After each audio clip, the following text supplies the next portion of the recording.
Hi friends, வாங்க இன்றைக்கி அருமையாக கருவேப்பிலை காரக்குழம்பு எப்படி வைக்கிறதுன்னு பார்க்கலாம்.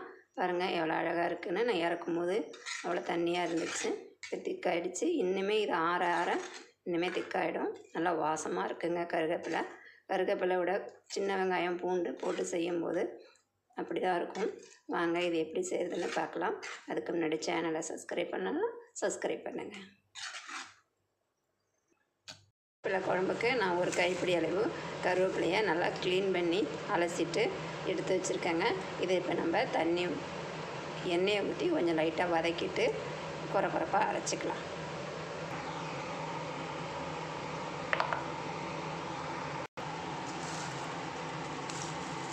நம்ம க்ளீன் பண்ணி கருவேப்பிலையை இதை சேர்த்துக்கலாம். கருக விடாமல் லைட்டாக வதக்கிக்கலாம். இது கலர் மாறாமல் நல்லா எண்ணெயிலேயே சிம்மிலே வச்சு வதக்கிக்கலாங்க. உடம்புக்கு ரொம்ப நல்லது கருவேப்பிலை. எல்லா காய்கடையிலையும் நம்ம காய் வாங்கினா இது ஃப்ரீயாக தான் கொடுப்பாங்க. நம்ம வாங்கிட்டு வந்து வேஸ்ட் பண்ணுறோம். இந்த மாதிரி கருவேப்பிலை குழம்பு பொடி, இட்லி பொடி இந்த மாதிரி ரெடி பண்ணி வச்சுக்கலாம். அதேமாரி மிளகாத்தூள் அரைக்கும் போதும் நம்ம அதில் நல்லா காய வச்சோ இல்லை எண்ணெய் இல்லாமல் வதக்கியோ உருளை மொறுன்னு ஆக்கி நம்ம அது மிளகாத்தூள் கூட சேர்த்துக்கலாம். நான் அப்படி தாங்க மிளகாத்தூளில் கருவேப்பிலை எப்பயுமே சேர்த்துப்பேன். இது நம்ம நல்லா வச்சுட்டு குறைப்பாக அரைச்சிக்கலாம். நல்லா நம்மளுக்கு மொறுன்னு வதங்கிடுச்சு. இதை நம்ம இறக்கி ஆற வச்சு அரைச்சிக்கலாம். அதே கடாயில் நல்லெண்ணெய் சேர்த்துக்கலாம். கடுகு வெந்தயம் சேர்த்துக்கலாம். நான் பார்த்திங்கன்னா சின்ன வெங்காயம் பிடிச்சி வச்சுருக்கேங்க. நீங்கள் பெரிய வெங்காயத்தில் கூட செய்யலாம். நான் சின்ன வெங்காயத்தில் செஞ்சோம்னா டேஸ்ட்டாக இருக்கும். இதை சேர்த்துக்கலாம். பூண்டு இதையும் இது கூட சேர்த்து வதக்கிக்கலாம். வெங்காயம் ஓரளவுக்கு வதங்கிடுச்சு. நம்ம கருவேப்பிலை பொடியை சேர்த்துக்கலாம்.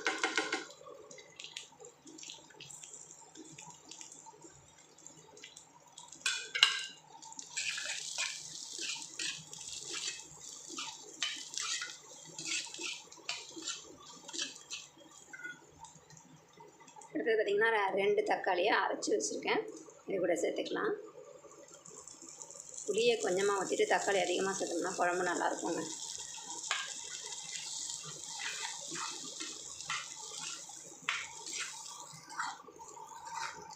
அவ்வளோதாங்க, தக்காளி நல்லா வதங்கிடுச்சு. பாருங்கள் நம்ம எவ்வளோ தண்ணியாக ஊற்றணும், எவ்வளோ நல்லா காஞ்சி வந்துடுச்சு. இப்போ நம்ம மிளகாத்தூள் சேர்த்துக்கலாம். நான் வீட்டில் மசாலா தூள் தாங்க சேர்த்துருக்கேன். வீட்டில் உள்ள மசாலா தூள் காரத்துக்கு தகுந்த மாதிரி சேர்த்துக்கங்க. சாம்பார் தூள்,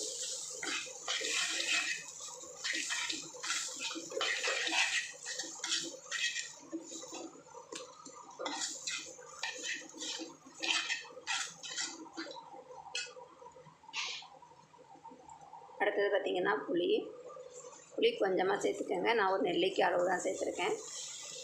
ஏன்னா நம்ம தக்காளி அரைச்சி விட்டுருக்கோம் இல்லையா.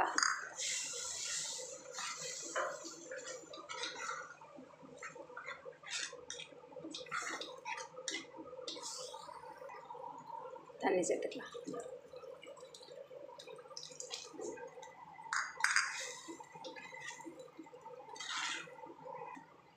தேவையான அளவு உப்பு.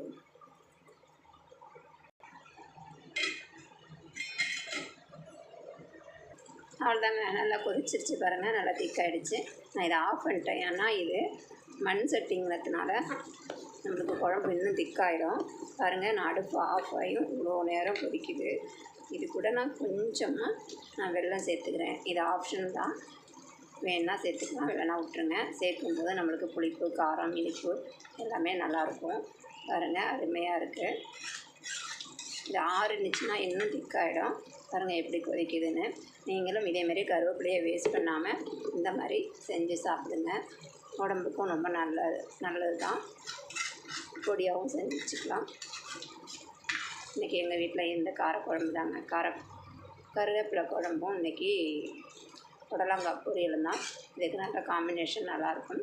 இதை விட நீங்கள் சுட்ட அப்பளத்தை வச்சு சாப்பிடுங்க, இன்னும் டேஸ்ட்டாக இருக்கும்.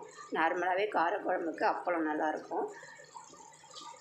நீங்களும் இதேமாரி செஞ்சு பார்த்துட்டு எப்படி இருக்குன்னு கமெண்ட் பண்ணுங்கள், லைக் பண்ணுங்கள், ஷேர் பண்ணுங்கள், சப்ஸ்கிரைப் பண்ணுங்கள். நன்றி, வணக்கம். இன்னொரு வீடியோவில் சந்திப்போம். டாட்டா பாய்.